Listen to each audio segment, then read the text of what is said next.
আজ ভারতের রাজপথে যে ককরোচ জনতা পার্টির উত্থান ঘটেছে তাকে কেবল ভারতের অভ্যন্তরীণ আন্দোলন হিসেবে দেখলে চরম ভুল হবে। এটি আসলে পুরো উপমহাদেশের এক বিশাল জেনজি মুভমেন্ট এরই একটি অংশ। তারা আসলা নামটি গর্বের সাথে গ্রহণ করেছে, কারণ তারা বোঝাতে চায়, হ্যাঁ আমরা আসলা, তোমরা আমাদের যতবারই পিষে মারার চেষ্টা করবে আমরা ততবারই ফিরে আসব। শ্রীলঙ্কায় যখন রাজা পাকসে পরিবারের দুর্নীতি আর অত্যাচারে দেশের অর্থনীতি ধসে পড়েছিল, তখন এই জেনজিরাই রাষ্ট্রপতির প্রাসাদে ঢুকে সুইমিং পুলে সাঁতার কেটেছিল। পাকিস্তানে যখন সামরিক স্টাবলিশমেন্ট তাদের ক্ষমতায় কুক্ষিগত করে রাখছিল, তখন এই জেনজিরাই রাস্তায় নেমে পুরো স্টাবলিশমেন্টকে কাঁপিয়ে দিয়েছিল। বাংলাদেশে তারা যা করেছে তা তো এখন বিশ্ব ইতিহাসের এক নতুন পাঠ্যক্রম।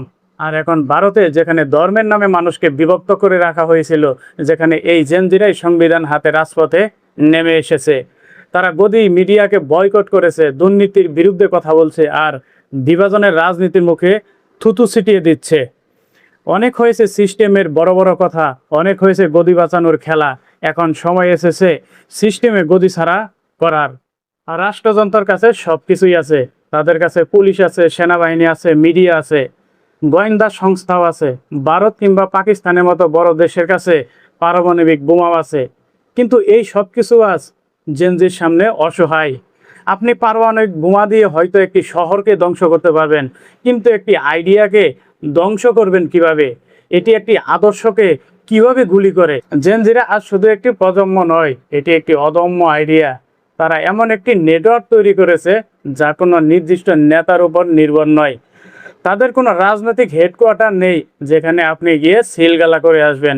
তাদের আন্দোলনগুলো হয় অর্গানিক এবং বিকেন্দ্রীভূত ও প্রযুক্তি নির্ভর।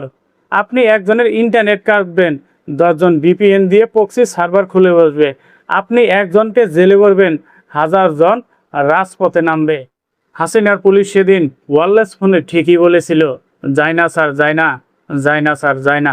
এই কথাটা আজ উপমহাদেশের শাসকদের জন্য সবচেয়ে বড় দুঃস্বপ্ন।